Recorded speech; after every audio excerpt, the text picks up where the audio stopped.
This is a contentious, but let's not flatter ourselves. Assalamualaikum, peace be upon you all. Ini dituju pada kawan-kawan kenalan saya yang di-trigger oleh isu kekemat. Saya teringat semasa pandemik yang lalu, ada kawan-kawan rapat saya yang mudah dicucuk. Ya. Saya taklah sangat terkejut kerana kita orang lebih tua, kita sedar bahawa bukan semua orang macam kita atau sama kesedaran, dan tak semestinya kita anggap diri kita lebih tinggi kesedaran daripada orang lain. Kita merenung dan terpaksa muhasabah diri kita bila setiap peristiwa begini ini berlaku. Jadi saya teringat balik dua keluarga angkat saya, ya. Satu yang di Semabuk, Melaka, dan satu di Melo, Kelantan, Pasir Putih, Kelantan. Jadi Allah bagi saya dua keluarga angkat ini yang lainan budaya, tapi ada satu ciri yang sama. Saya percaya mereka bukan mudah di-trigger. Mereka happy punya. Yang di Melaka tu yang hawau. Mereka simple, sampoi, amat terbuka tangan mereka pada saya lah. Semasa saya usia baru 18, saya ingin memeluk Islam. Saya ingin cari satu tempat untuk berhijrah. Dan saya mahu cari satu sanctuary lah. Ya. Dan muhasabah saya ini perjalanan jauh. Dia bermula dengan kesedaran bahawa tentang kejadian diri saya. Ya, ciptaan diri kita sebagai makhluk Allah. Daripada keadaan ateis, keadaan tak percaya Tuhan, tak percaya pencipta, walaupun keluarga Kristian, lahir dalam keluarga Cina yang porak-peranda hidup materi, menimbulkan 1001 perasaan dalam diri kita, hidup dalam masyarakat yang berbilang kaum, dan tiba-tiba dilontarkan masuk satu kehidupan yang kita perlu warisi, ya, yang kita tak minta. Kerana waja'alnakum syu'uban wa qabaila. Allah istiakan dia yang jadikan warna kulit kita dan lidah bahasa kita yang berlainan. Dan seterusnya, Allah yahdi man tasya, dia beri hidayat kepada siapa yang dia suka. Dan Alhamdulillah, saya menganggap diri saya, orang anggap diri saya Cina mu'alaf lama dululah, dapat mengenal Islam. Dan sampai hari ini saya tahu bahawa Islam bukan status. Islam adalah satu perbuatan, kelakuan, keberadaan. Kerana ayat wa ana minal muslimin, kami di antara golongan yang sujud, patuh. Ya.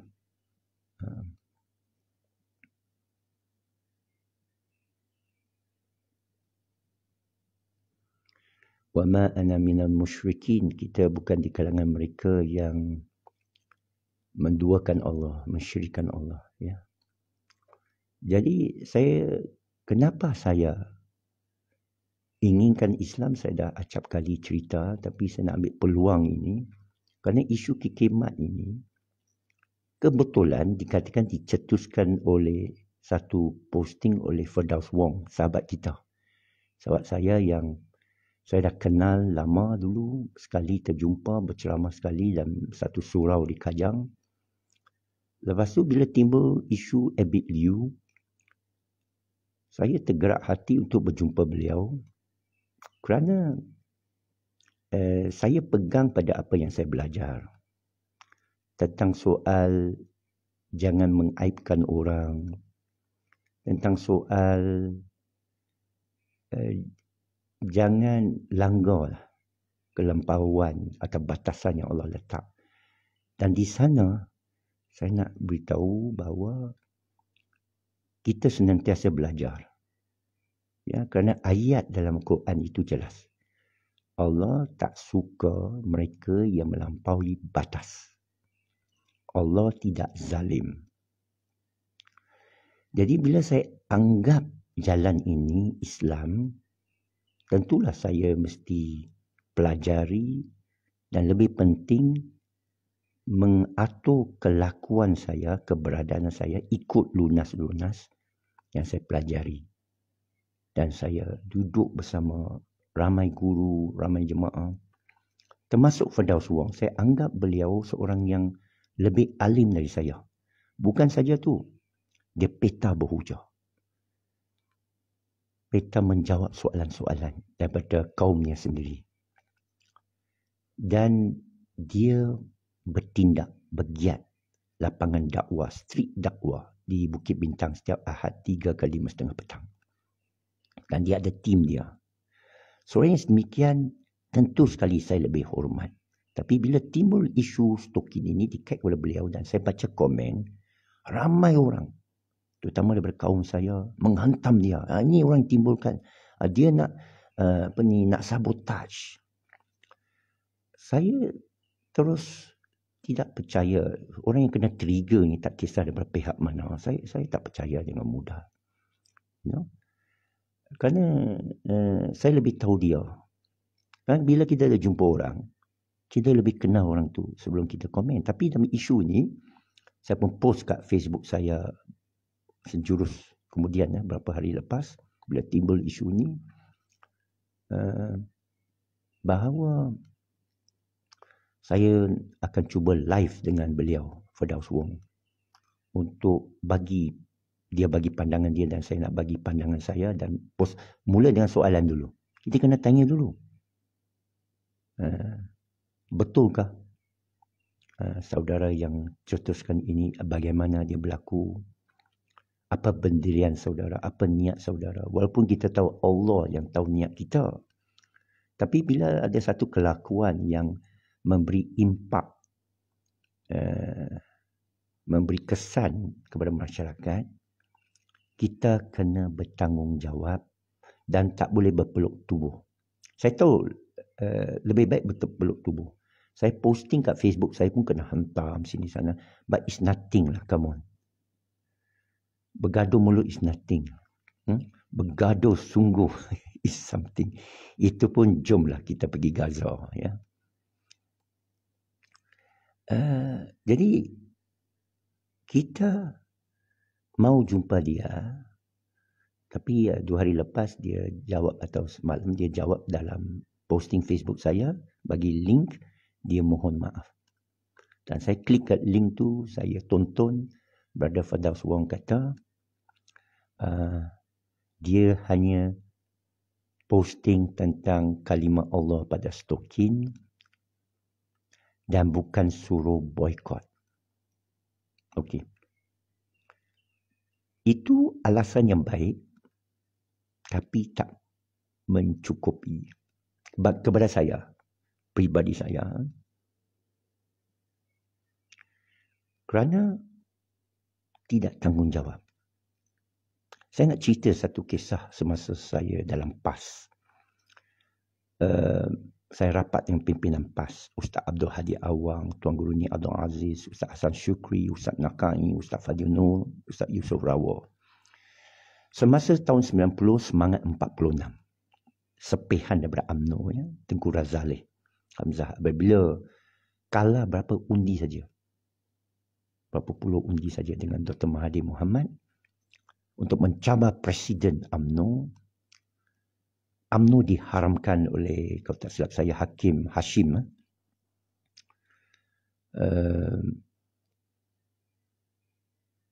Dan Tengku Razaleh tubuh UMNO. Dan Mahathir tubuh lagi UMNO baru. Ya. Jadi tidak dibenarkan Tengku Razaleh tubuh UMNO. Dia namakan Semangat 46. Dan masa tu Semangat 46 bergabung dengan PAS Pakatan. Jadi saya masa itu 90 sebelum 90, 88, 89. Saya masih penceramah PAS, bekas Esko Pembelah PAS Pusat, bekas calon PAS lawan Daim Zainuddin, Menteri Kewangan masa itu di Merbuk tahun 86. Jadi saya aktivis PAS, saya masyhur dalam PAS sebagai satu-satunya Cina mualaf dalam PAS. Dan selepas saya ceramah di satu tempat di Johor, datang ahli PAS, tegur saya, Ustaz, panggil saya, nak minta pandangan Saudara Ridwan. Bagaimana tentang soal kesohihan pimpinan Semangat 46 dari syari'i ke tak syari'i? Kerana kita diajar, saya terkejut sikit lah. Tapi tak terkejut lah bila you tahu sejarah dia. Ya, bahawa PAS menganggap UMNO kafir masa itu. Tidak sah solat Jumaat dengan Imam UMNO. Tidak sah sembelihan orang UMNO. Tidak sah nikah dengan anak orang UMNO. Wali dia tak sah. Dan ada fenomena solat dua imam. Ya. Jadi rupanya Johor tu, grup sana, orang PAS, dia masih pegang tu dan dia tanya saya. Saya pun rasa bangga lah kerana mereka tak tanya pimpinan pusat, tanya saya. Itulah budaya orang kita. Bila ada pemimpin turun bagi ceramah, saya masa tu Esko Pemuda PAS Pusat, bekas tapi masyhur. Saya pula ahli Lajna Perhubungan antarabangsa bersama Kamako, bersama Suki Latif. Jadi mereka boleh anggap saya sebagai wakil pimpinan PAS. Dan mereka tanya saya, Tuan Ridwan, bagaimana tentang hukum dua imam ni? Bagaimana tentang hukum bahawa UMNO ni kafir dan Semangat 46 ini cuba hidupkan balik UMNO? Jadi dia tak tukar dasarnya. Dasar ni masih UMNO. Kita dasar Islam. Bolehkah kita tahaluf atau baik dengan dia? Seperti mana yang disebut oleh Ustaz Nakai Ahmad masa tu. Tahaluf asyasi. Political relationship lah. Muwajahah salmiyah. Perjuangan yang salim. Demokrasi. Jadi saya jawab kepada mereka, nanti saya balik ke Pejabat Agung PAS Pusat di Taman Melewa, Markas Tarwiyah, saya akan tanya dengan kepimpinan. Dan bila saya balik, bila ada peluang berapa hari kemudian itu, depan Ustaz Abdul Hadi Awang, Ustaz Hassan Syukri, saya pun tanya soalan ini. Ustaz, Tuan Guru ya, saya diajukan soalan ini daripada ranting akar umbi PAS masa saya ceramah. Mereka tanya saya tentang hukum sama ada Semangat 46 ini, UMNO ini kafir ke tidak. Kerana mereka memang taat sami'na wa ta'na. Bila diisytiharkan kafir oleh pimpinan PAS, mereka akan mufarakah. Walaupun menggugat keharmonian kampung mereka, keluarga mereka, bercerai-berai, mereka tak kisah. Itulah ahli PAS yang saya jumpai. Semangat, taat, baik. Ya. Mereka terima saya sebagai saudara atas keislaman, atas agama, bukan bangsa. Saya yakin tu. Ya. Jadi, ada beberapa jawapan Ustaz Hassan Syukri, Ustaz Nakai, yang lain-lain. Tapi Ustaz Abdul Hadi Awang jawab tu yang penting saya nak sebut di sini. Tuan Guru Haji Abdul Hadi Awang pun jawab, kami tak panggil UMNO kafir. Kami hanya menyatakan batasan-batasan iman dan kufur.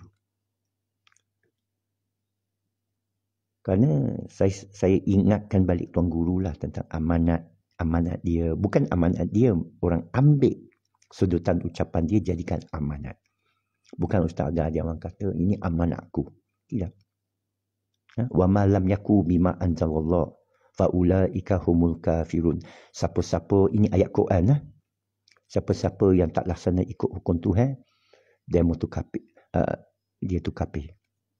Wa ma lam yaku bima anzalallah fa ulaika humul zalimun. Disambung ayat, diulangi siapa yang tak laksana ikut hukum Allah, dia tu zalim, kafir, zalim. Ayat ketiga, wa ma lam yaku bima anzalallah fa ulaika humul fasikun. Siapa-siapa yang tak laksana ikut hukum Tuhan, dia itu kafir, zalim, fasik. Itu ayat, bukan ayat PAS, bukan ayat Ustaz Abdul Hadi Awang, tapi digunakan dan ceramah menghadapi UMNO dan pilihan raya dan politik. Jadi Tuan Guru Haji Abdul Hadi Awang jawab, kami tak panggil UMNO kafir. Kami hanya menyatakan batasan-batasan iman dan kufur. Jika mereka merasakan mereka langgar, terpulanglah, kafir lah. Kalau awak rasa awak tak laksana ikut hukum Tuhan. Kan? Jadi saya jawab balik pada Tuan Guru Haji Abdul Hadi Awang. Masa tu saya percaya Kamako pun ada. Kerana Kamako yang ajar saya ni bukan pandai tuan. Saya dengar orang. Bukan saja dengar orang, memeriksa apa yang kita dengar. Jadi sahabat saya Kamako akan kata, kerana dia ni anti merokok. Dia tengok orang papu, haram ni, haram tu. Tapi pejabat aku empas penuh dan puntung rokoknya. Dia beritahu saya. Dan dia menyatakan satu nasihat hukum daripada orang alim, ulama. Apabila pemimpin menganggap sesuatu itu haram, orang bawah menganggap makruh. Bila satu perkara pemimpin menganggap dia makruh, orang bawah menganggap harus. Bila sesuatu perkara orang atasan menganggap harus, orang bawah melebih-lebih kata wajib. Jadi bila pemimpin menyatakan kita tak panggil dia kafir, kita cuma lukis garisan saja. Saya tak kata boykot kikimat. Saya cuma tunjuk stokin saja yang ada kalimah Allah dijual di kedai itu. Tambah ambil kira siapa pengedar, siapa pengimport, siapa pengilan, siapa custom yang bagi bundle itu masuk. Ini murah bundle-nya kerja. Bermakna kita tak bertanggungjawab kerana orang bawah akan kata takbir. Ini jihad. Jadi Ustaz Abdul Hadi Awang masa tu dia ulangi balik bahawa dia tak menyatakan UMNO tu kafir. Dia cuma mengajar batasan iman dan kufur. Jadi saya terimalah. Tapi saya juga tegaskan bagi pemimpin lain. Kalau kita orang bawah ni cakap benda, cakaplah merepeklah berbenda pun. Kita bergaduh, tak pergi mana. Polis pun tak nak ambil tahu. Polis tak ambil pot lah. Saya berceramah di Precinct 8 ni tak sampai pun air 8. Bergaduh pun tak sampai 2-3 cawan. Ribut dalam cawan saja. Polis tak ambil pot. Dia pergi lapor lah. Ada seorang Cina pek lah, merepek lah. Ditimbulkan isu perkauman ni, memecah belahkan umat ni.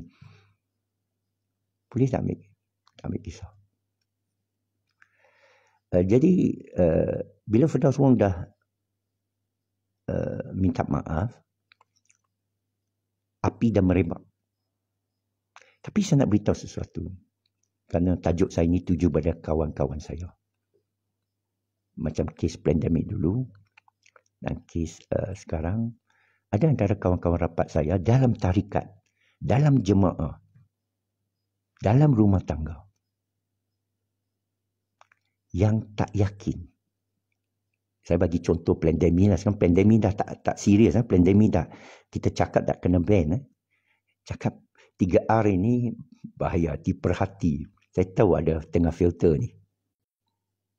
Saya tahu ada tengah filter berjalan ni. Nak tangkap, nak ban.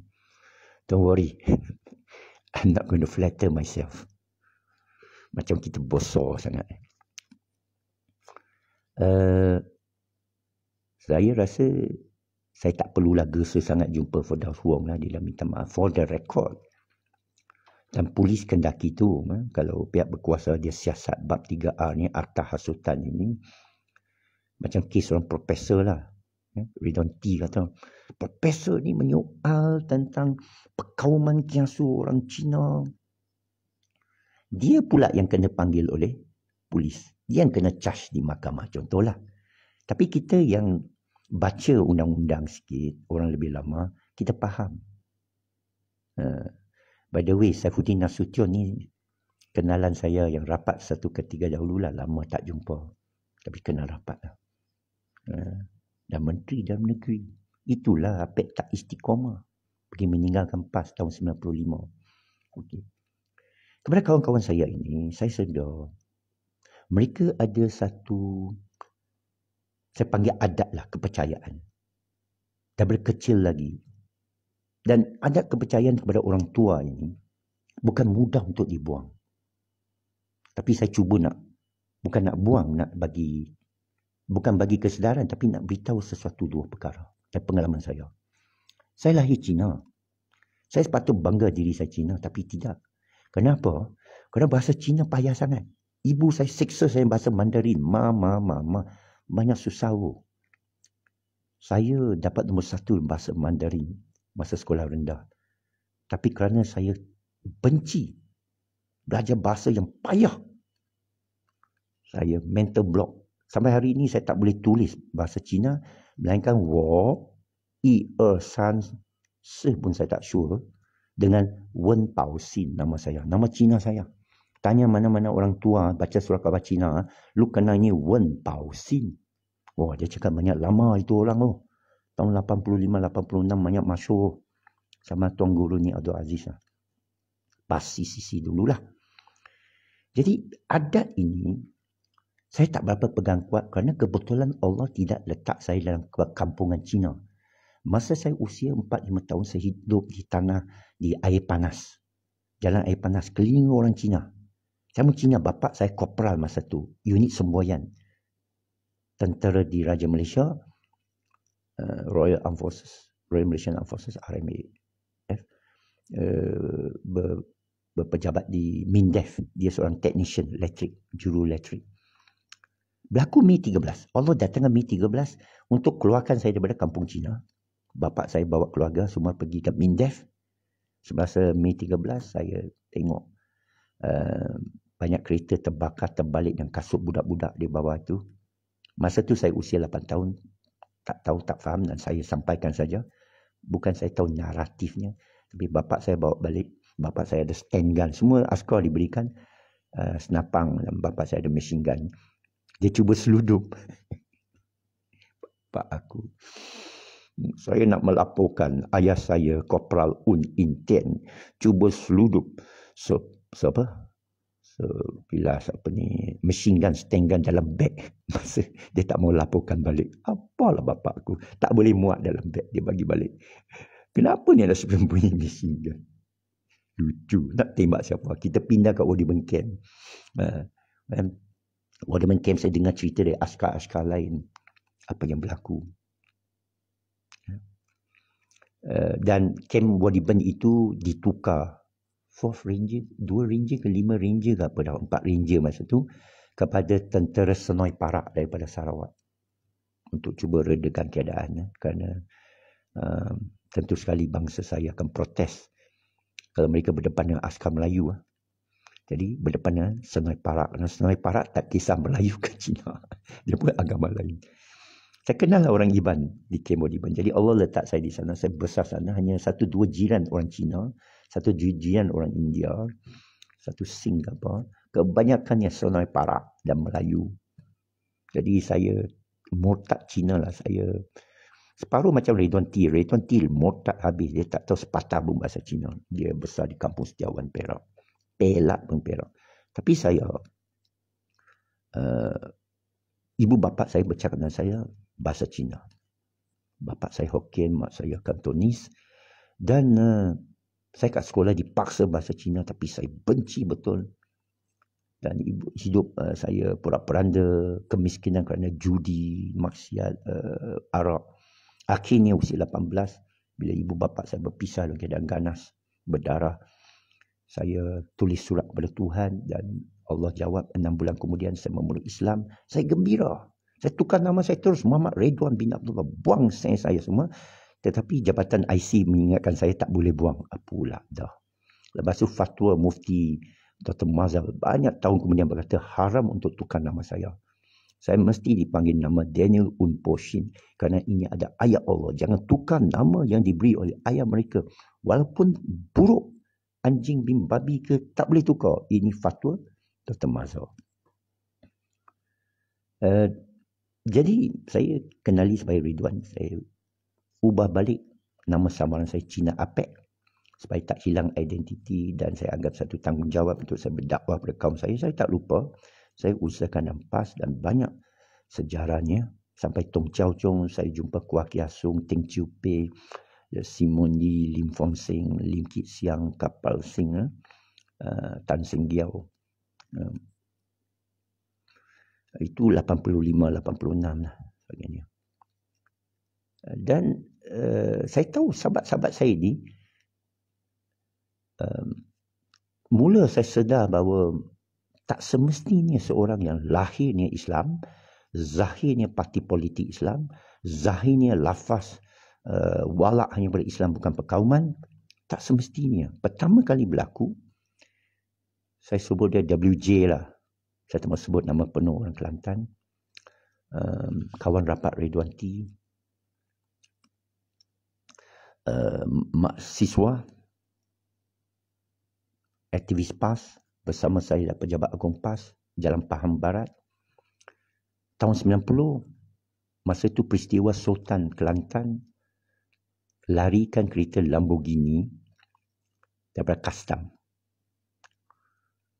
Kerana kereta itu kalau masuk custom tahan lah. Kena bayar cukai. Jadi Sultan Kelantan tak mau bayar cukai.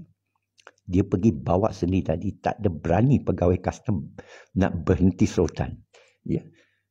Tapi kepada saya salah. Masa tu Tuan Guru Ni Abdul Aziz baru jadi Menteri Besar. Meletakkan dia dalam keadaan payah. Macam mana nak buat ni? Kita kata Islam. Islam adil. Islam ikut undang-undang. Islam ikut syariat.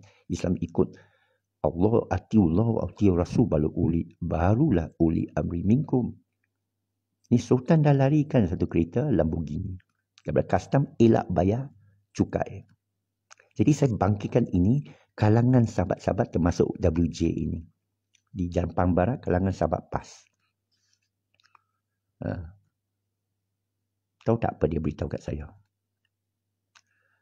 Tuanku dan Tok Guru jangan sentuh. Saya terkejut. Lah. Dia marah saya. Nama tuanku dan nama Tok Guru jangan sentuh. Kalau tuanku nak bini hamba,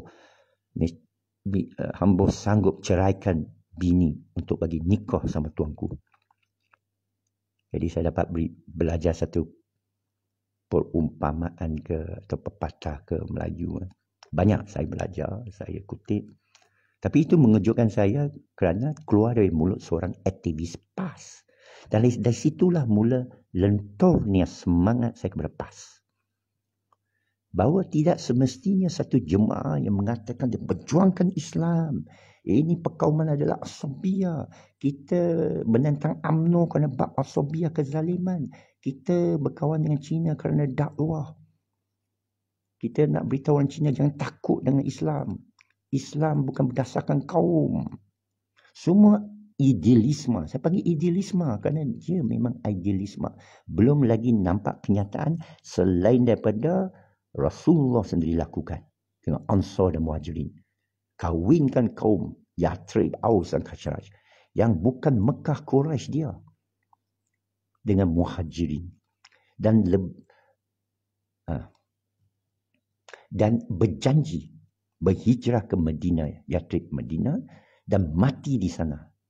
Walaupun dia dapat kembali Mekah, Rasulullah mengotakan janjinya. Sehingga apabila perang Badar ke mana ke, dia bagi hati ghanimah lebih kepada orang Muhajirin kaum dia, orang Ansar protes. Ini tak adil. Sama-sama berjuang. Apa sebab banyak kerusi kasih sama dia? Sampai telinga Rasulullah dengar, ini hadis merah muka dia. Dan Rasulullah dalam keadaan dikatakan marah lah. Wallahu alam, marah ke merah muka dia. Kata, kalau bukan Allah wa Rasul, siapa lagi adil? Marahlah tu. Sehingga Rasulullah bersumpah tu, kalau bukan Allah dan Rasul, siapa lagi adil? Jadi Ansar semua terdiam. Lalu Rasulullah berucap, ini ucapan penting ni. Siapa tahu hadis tu, tak tahu pergi cari hadis tu. Rasulullah kata, mereka muhajirin ini meninggalkan kampung halaman. Mereka akan balik ke Mekah. Saya bagi mereka lebih untuk keperluan mereka. Kepada anda semua, saya akan mati bersama kamu, bangkit di syurga bersama kamu. Menangis orang Ansar. Menangis orang Ansar. Kenapa Rasulullah memberi keutamaan kepada orang muhajirin? Kerana di akhirat Ansar mendapat kelebihan. Saya mati bersama kamu di Madinah dan bangkit di syurga bersama kamu. Kamu kaum yang saya kasihi. Menangis orang Ansar, kata ambillah semua. Kena ingat, orang Ansar ini sayang Rasulullah. Bila Rasulullah kata, ini saudara kamu dari muhajirin, orang Ansar, dia bagi kepada orang muhajirin nak apa. Kalau orang muhajirin datang, keadaan dihalau dari Mekah, keadaan Hudaibiyah, keadaan tidak adil, dizalimi, tinggalkan semua. Ada yang tinggalkan keluarga, tak nak ikut mereka, harta mereka tinggalkan, penjagaan mereka tinggalkan. Mereka pelarian, pendatang kepada Madinah. Jadi Rasulullah cantumkan mereka, kata, ini saudara kamu. Dan orang taat kepada Rasulullah. Orang Aus Khazraj yang tak kena mengenal Mekah, yang pergi jumpa Rasulullah bukan kerana keislaman. Mereka nak selesai masalah perpecahan di kalangan mereka. Aus dan Khazraj bermesyuarat dan memilih untuk cari seorang yang al-amin untuk dijadikan ketua, menyelesaikan masalah politik mereka. Mereka buat kesimpulan, kita tak boleh selesai sengketa kita dah lama dah. Gaza, Palestin, tebing barat, lama dah. Tak boleh selesai. Mesti kita cari seorang yang kita boleh percaya, bukan dari Aus, bukan dari Khazraj. Kalau cari wakil dari kamu atau wakil dari saya, walaupun adil, kita akan tuduh tak adil. Faham tak? Okey. Jadi mereka pergi jumpa. Mereka kata ada seorang bernama Muhammad dari Mekah. Ya, dia membawa agama, tapi dia al-amin. Dia boleh selesaikan sengketa kita. Mereka pun pergi dia, berbincang dengan Rasulullah. Rasulullah setuju, mereka baiat dengan dia. Jadi mereka jadi orang Ansar. Bila Rasulullah kata, ini saudara kamu muhajirin, mereka kata kepada orang muhajirin, awak tak ada tanah, ambil separuh tanah saya. Awak tak ada duit, ambil separuh duit saya pergi berniaga. Awak tak ada isteri, ambil mana ada anak perempuan saya. Kalau mau isteri saya ceraikan bagi kamu. Tradisi ini masih diulangi di Afghanistan. Dicerita oleh ustaz saya. Tapi ustaz saya tak ambil kesempatan lah. Bila jumpa orang Malaysia, orang Afgan kan, peluk semua, bagi makan semua, bagi tempat duduk. Lepas tu suruh mereka pilih mana nak nikah. Ada lagi lah. Tak tahulah Afghanistan. Siapa nak pergilah Afghanistan. Jadi itu idealisme kepada saya. Kerana saya lihat sekarang tidak berlaku. Tapi orang Kelantan ada. Keluarga angkat saya Kelantan cerita bagaimana mereka tunggu di Pengkalang Cepa, pantai.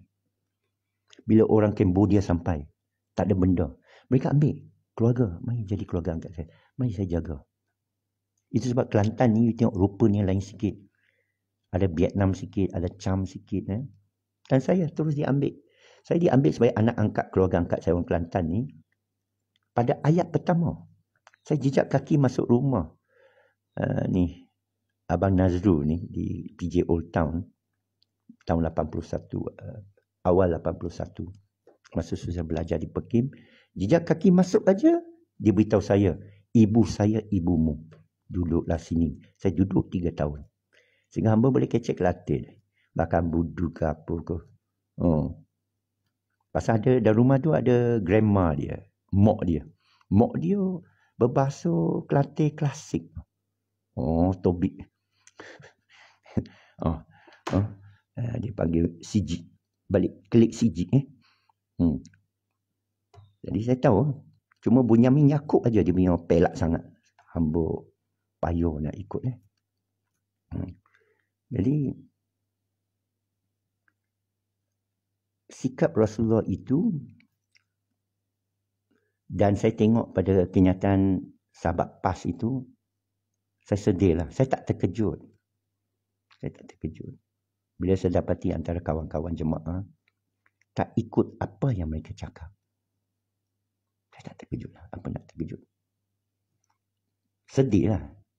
Tapi diingatkan dalam ayat Allah. Tak perlu bersedih. Hasbunallah ni'mal wakil.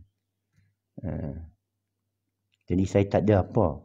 Tapi saya kena bagi mesej inilah. Saya tahu. Saya tak mau namakan mereka ni. Antara mereka ni nama masyhur ni. Yang rapat dengan saya. Ya. Saya tak ada benda nak ingatkan kamu. Tapi saya nak ingatkan anda ialah ayat Allah surah Al-Hujurat ayat 13 ke 12 ke. Who really cares? Ya ayuhan nas inna halaqnakum min zakarin wa unsa. Wahai manusia, sesungguhnya kami yang jadikan kamu, cipta kamu, khalaqnakum, daripada lelaki dan perempuan. Betul ke tak betul? Siapa tak betul angkat tangan. Wa ja'alnakum syu'uban wa qabaila lita'arafu. Dan kemudian dia berpecah jadi lainan lidah bahasa, lainan warna kulit, supaya berkenalan. Ustaz Nik Abdul Aziz Nikmat Allah Yaham menggunakan ayat tu, termasuk ayat surah Ar-Rum, wa min ayati khalqus samawati wal ard wa tilafu sinatikum wal wanikum inna fi dzalika laayatil lil alamin. Di antara tanda-tanda kebesaran Allah adalah kejadian langit dan bumi, berlainan lidah bahasa dan warna kulit. Demikian itu tanda kebesaran dia untuk mereka yang mempunyai ilmu. Tuan Guru Nik Abdul Aziz berucap ni depan orang Cina. Di laporan seorang bahasa Cina. Sesiapa nak ubah bahasa kamu adalah cuba ubah langit dan bumi. Ubah matahari dan bulan. Kalau Cina tahu takbir, mereka akan takbir. Mereka sayang Tuan Guru Nik Abdul Aziz. Kerana kenyataan tu. Dan juga dia berbicara kepada saya secara peribadi. Dalam kamar. Bersama Tuan Guru Nik Abdul Aziz. Saya tahu dia kota apa yang dia kata. Yang lain saya tak boleh cakap. Kita saksikan. Awak cakap lain. Buat lain.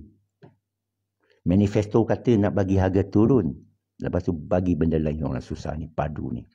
Ya. Jangan lupa esok Isnin saya akan di TV Pertiwi Bangi 3 petang live. Ini parti bersatu punya lah. Mesti hantam punya. Nak saya berbicara bab padu. Tak, saya tak hantam. Dah Sarawak kata tak mau dah. Saya kena bagi sokongan moral balik kepada Rafizi. Bagilah aku kerja sikit. Baru saya maafkan. Tak, saya tak iklan. Saya nak jelaskan sebagai orang yang pengalaman mengamal IT. Tapi bab sebagai seorang Cina. Kebetulan Allah yang jadikan. Kita tak ada benda nak claim. Aku keturunan. Saya sebut orang melenting. Orang trigger. Mudah kena trigger. Saya nak cakap syaitan, takkan you cakap kepada syaitan, awak syaitan. Ya. Iblis mengaku dia iblis, tapi dia tak mengaku dia salah. Tapi tahu tak siapa jadikan iblis? Ini soalan saya kepada padri. Allah juga. Dalam kitab Mansur Al-Halaj, siapa tahu Mansur Al-Halaj? Ini bab tasawuf ni. Mansur Al-Halaj, yang kata Anal Haq, dia kena pancung tu. Dikatakan dia tulis satu kitab Tawasim. Kalau tak betul, Prof. Zahimi Ismail betulkan saya, if I'm mistaken. Yeah. Dan kita Tawasin, Prof. Zahimi Mansur Al-Halaj, dia menyatakan syaitan iblis ni baik. Dia menyatakan api lebih tinggi dari tanah, betul. Dia kata engkau yang jadikan aku dari api. Engkau jadikan Adam daripada DNA, tanah berlipat DNA lah. DNA yang dia kod lah, saya kod. Ini foton lah. Aku kod foton. Ini kod DNA lah. Jadi, saya lebih tinggi makna tak salah iblis. Tapi dalam tasawuf ini, kita diajar tentang takabur. Tak salah. Aku. Aku punyalah. Engkau berambus. Engkau pendatang. Tak salah. Tapi salah ialah takabur. Macam mana nak elak takabur ni? Senang aja, sama ada berperang. Tapi tengok Salahuddin Ayyubi. Dia perang kerana benci ke? Dia perang kerana dendam ke? Tidak. Kerana dalam peristiwa yang famous dalam filem Hollywood, The Kingdom of Heaven, bila dia dah menang, dia nak sapu Baitul Muqaddis, apa perbicaraan tu? Dia kata, semua akan dimaafkan. Kalau kita yang lemah kata awak akan dimaafkan tu, biasalah awak lemah. Tapi awak tengah kuat, maafkan semua. Legenda tu Salahuddin. Alhamdulillah saya dapat mengunjungi pusara ni di Damask sebelum perang lah. Semasa menziarah Azmil Mustafa Allahyarham. All forgiven. You can return freely. Dia bayar dengan dinar. Bukan main free saja macam tu. Bukan lepas di penjara macam tu. Dia ada ikut SOP syariah. Ya. So sekarang, dalam keadaan huru hara, banyak yang kena trigger. Saya dah jawab berapa mereka. Saya tak block. Saya kata ini kena block ni. Tapi saya tak block. Saya muhasabah pada diri saya. Ya. Bahawa di akhirat esok, saya seperti mana Rasulullah menyatakan sendiri pun tak tahu tempat saya mana. Rasulullah pun tak tahu. Takkan aku tahu. Takkan awak tahu. Come on lah. Nobody is going to convince me. Ya. Saya tahu awak pergi syurga. Tak payah. Saya ambil ayat Allah. Saya ambil nasihat Nabi. Ada satu hadis tau. Masa di Kautsar. Sahabat-sahabat Nabi diheret daripada Rasulullah ke neraka oleh para malaikat. Dan Rasulullah kata, kenapa ini sahabat aku? Ada hadis. Semalam baru belajar. Saya tanya seorang alim. Mana? Muslim Bukhari. Hadis 7049 diriwayatkan oleh Abdullah bahawa aku adalah pemberi syafaat di Al-Kautsar dan ada kalangan kamu berapa orang dibawa kepada saya. Apabila saya nak berikan air minum Kautsar lah, mana bagi syafaat kepada sahabat-sahabat Nabi ini di padang mahsyar.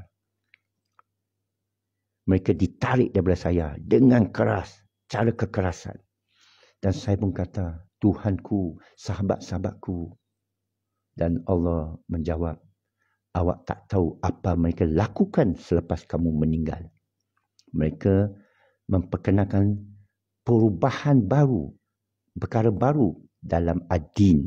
Ini yang Wasabi kata bid'ah ni kena jaga. Ya. Okey. Ada 2 hadis kalau nak kuatkan lagi. Lagi satu hadis.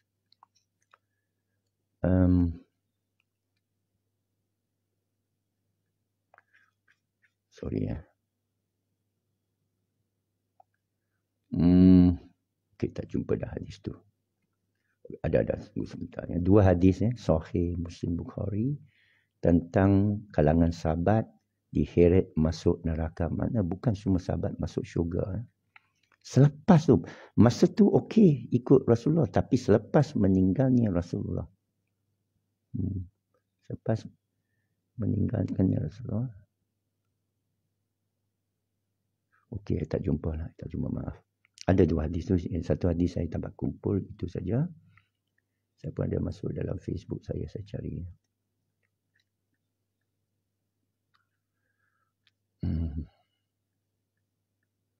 Okey, maaf Okey, itu sajalah kesimpulan saya. My conclusion is that perkauman tidak ada ayat maka melarang neraka bagi orang yang perjuangkan berdasarkan kaum. Tak kisah siapa, kaum saya ke, kaum anda ke, kaum siapa ke. Ini semua adalah tanda Allah. Dan saya berusaha nak beritahu ini kepada kaum saya juga. Pelajarilah Quran, ayat Quran. Dapatlah anda tahu beza antara orang yang mengaku mengenal Allah dan Allah yang beritahu kamu tentang Allah. Dan kamu bebas mengenal Allah sendiri dan terpulang pada Allah memberi anda hidayat. Saya doakan ilmu kebenaran mengatasi semua. Al-haqqu min Rabbi. Kebenaran itu daripada Tuhanku, Tuhanmu. Dan kita minta Allah, Rabbi zidni ilman. Tambahkan ilmu kita Dan Rabbi innaka antas sami'ul alim. Tuhanku, engkaulah maha mendengar lagi maha mengetahui. Subhana rabbika rabbil izzati amma yasifun wa salamun mursalin alhamdulillahi rabbil alamin. Tawakkaltu minkum tabarakarim. Assalamualaikum warahmatullahi wabarakatuh.